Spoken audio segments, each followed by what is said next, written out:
Disappointingly, on Tuesday, the Saint Lucian public heard yet another empty throne speech issued by this administration. For the third consecutive year, we heard a speech totally devoid of promise, hope, vision, and direction, a speech which mirrors the current Labour Party government. The contents of the speech ignored the plight of all hardworking Saint Lucians and those who would do anything for a day's work.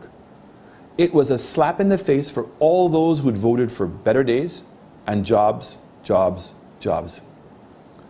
Even at a lengthy 60 pages, the throne speech did not once address the rising unemployment rate, the rising cost of living, or provide the smallest hint as to how this government plans to grow agriculture, tourism, or more generally, the economy. There was no acknowledgement of the unprecedented youth unemployment, which is fast approaching 50% and which is now taking a devastating toll on the social and economic fabric of our country.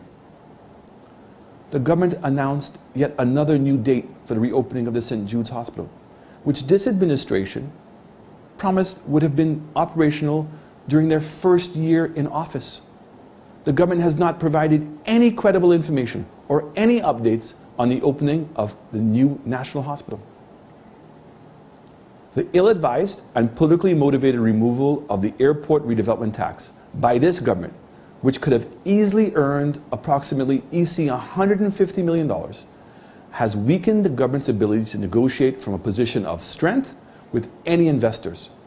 The removal of this tax, which would have been largely paid for by visitors, has now caused the government to go cap in hand to find an investor partner for the project, who will still require the implementation of this tax to guarantee government's ability to repay the loan.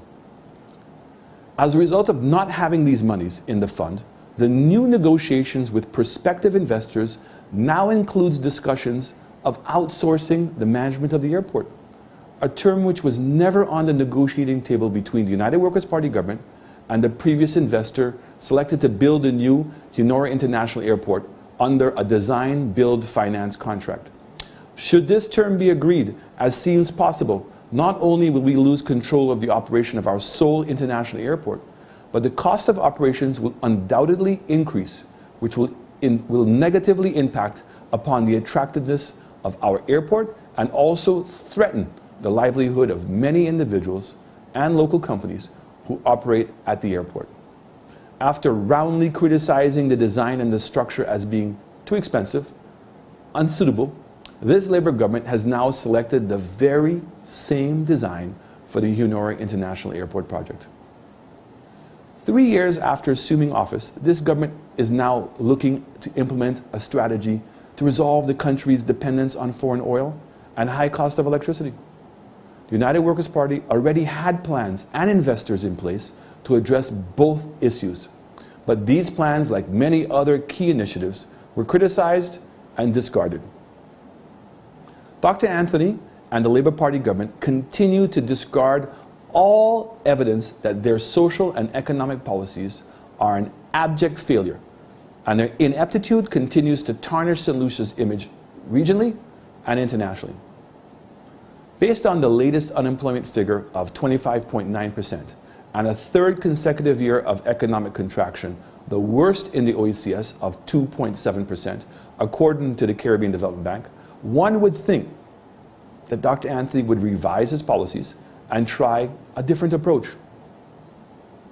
However, the throne speech gives a clear indication that he arrogantly continues on a path of total destruction and continues to show scant regard for the livelihood of all St. Lucians. The evidence is clear that Dr. Anthony lacks the vision and ability to resolve the problems facing our country. The Labour Party must now do the right thing and remove him as the Minister of Finance and Economic Development to prevent certain collapse of our economy.